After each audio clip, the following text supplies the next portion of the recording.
Ang totoong pangalan niya, Antonio Berenguela.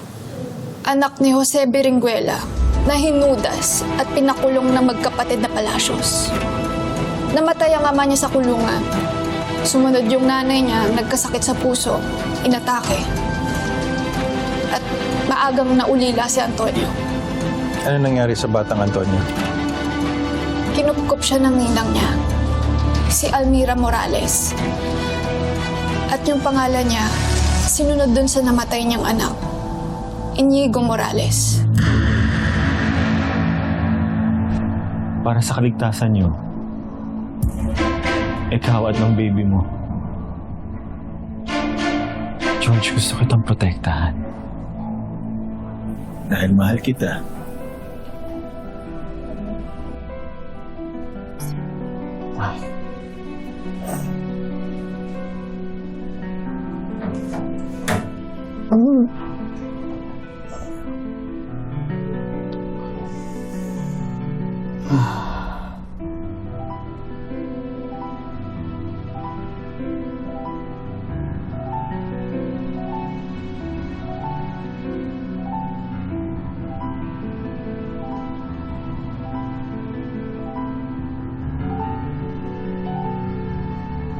Tagal ko na itong tinatago.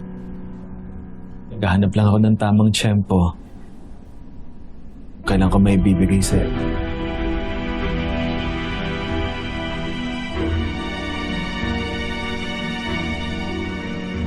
Kaya tawagan mo ang civil registry. Tanong mo tong Antonio Berenguela. Huwag na kayo mag-abala. Inayos na yan ng ninang niya. Wala kayong makikita. Ang lalabas lang dyan, death certificate ni Antonio Berenguela.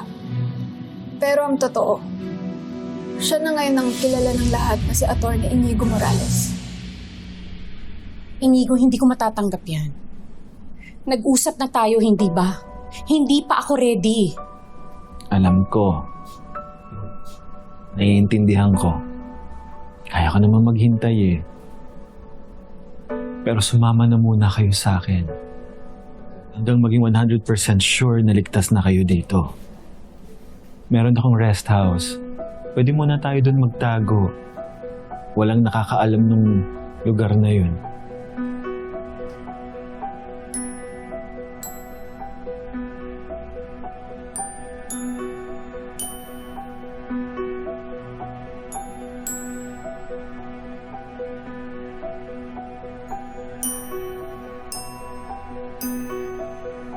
So George, what's your decision? I mean sa offer ko na magpakalayo-layo mo na. To be honest, natatakot na rin talaga ako. I've been attacked twice.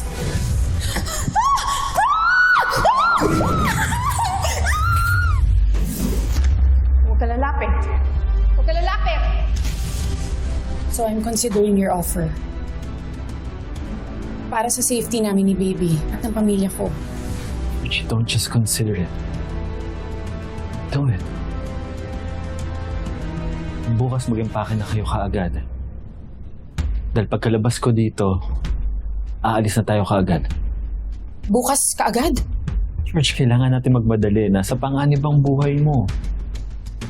Let's just sleep on it tonight. Bukas magkita tayo. Pag-usapan natin na mabuti, planuhin natin na maigi. George, sana makapag-decide ka kaagad. For your baby's sake. Hindi ako pwede mag-rely lang sa salita mo. Kailangan ko i-verify. Alam ko. Pero saka mo na gawin yan. Sayang ang oras mo. Huliin niyo na si Inigo. Base sa statement mo, May solid evidence ako sa sabwatan namin sa pagpatay sa mga Palacios.